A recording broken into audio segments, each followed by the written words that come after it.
Now is the time that TJ Maxx and Home Goods and all of the places are so busy because moms and dads are getting students everything they need. And this morning we are getting some help in putting it all together in a very tiny space. Marie Cloud is here with us today. She's the owner and principal designer at Indigo Pruitt Design Studio. How are you, my friend? I'm good. How you feeling this morning? I'm good. I'm better now that you're here. It has us like a little nostalgic this morning, thinking about moving into the college dorm. Yes, I missed those years a little bit, right? Yeah. It feels like it was yesterday, but then so long ago at the same time. I know, but for our age purposes, it was yesterday. Absolutely. Yeah. That's it. That's for it. sure. But it is really, really hard because it is such a small space. Before we get into the specifics about what you're recommending for folks, what are the challenges with small spaces? Oh man, I think the initial issue is how do I cram everything that I want in there, everything that I need, and still make it look good? That is right? it. Because that shows your personality, right? Absolutely. That's how you bring life into the space. That's how you express what you like and what you dislike. But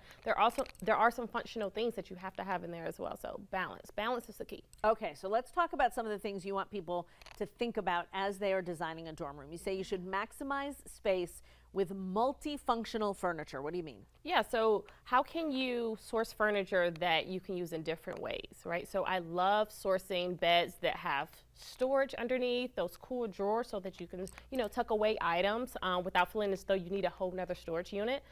For my ladies, you get a desk that you can put your makeup on. Like it can be a desk and a vanity. So get creative with how you can utilize some of those pieces in various ways. Yeah, and sometimes like stacking up is helpful too, right? Yes, utilize your vertical space. Oftentimes we think, how can I get dressers and things that go more horizontal, but use vertical space so that you can open up the floor a little bit more to have a little bit more flow and movement. Yeah, a little breathing room as well. Yeah. Removable decor. I remember moving into the dorms there, don't put holes in the walls, Yes, right? yes. So removable decor. Yeah, no one wants that bill at the end of the semester because you've damaged the walls or you've ripped off the drywall.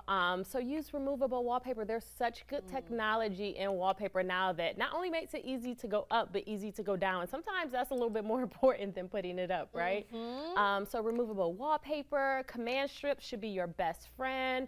How can you still preserve the integrity of the wall, but still bring some life and interest to it? And you also say use like interchangeable textiles, things that as your mood changes, you can change them out and it gives the space a whole new feel. Yeah, it's the perfect way to kind of just bring different expressions depending on how you feeling throughout the semester. So we're talking your rugs, your pillows, your curtains. Those are the easy things to switch out. When the season change a little bit, you could change it up a little bit, Yeah, it's really nice. And don't not put up photos and artwork. I mean, really personalize the space, you say. Yes, I think that there's this misconception that you have to put art everywhere. And art is a part of the storyline of your space, but you're away from your parents, you're away from your family. So frame some beautiful pieces of photos and, some of those mementos that mean something to you. So when during the finals week or when you miss mom or dad or that annoying sibling, you need to be reminded of the things that matter, which is family. And your last thing is you should create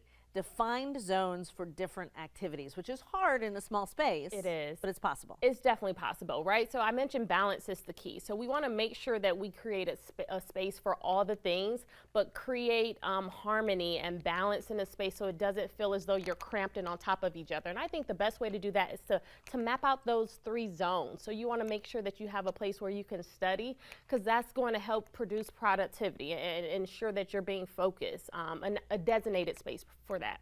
And then you need a space for relaxation. So oftentimes we think, okay, I need to sleep and I need to get work done. But in between classes, you want to be able to have a place where you can lounge, relax, read a book. So that's that relaxation zone for sure. Is that just a beanbag or a chair that's foldable or anything like that? Whatever is comfortable for you. Okay. I'm more of a chase lounge, I want a comfy chair, but some folks just want beanbags or like an area on the floor. Maybe if you're lofting your bed, put a corner full of pillows and beanbags, something comfortable where you can kind of unwind. I love it. I love it. Let's put all the information up for Indigo Pruitt Design Studio. And please give Marie a follow on Instagram.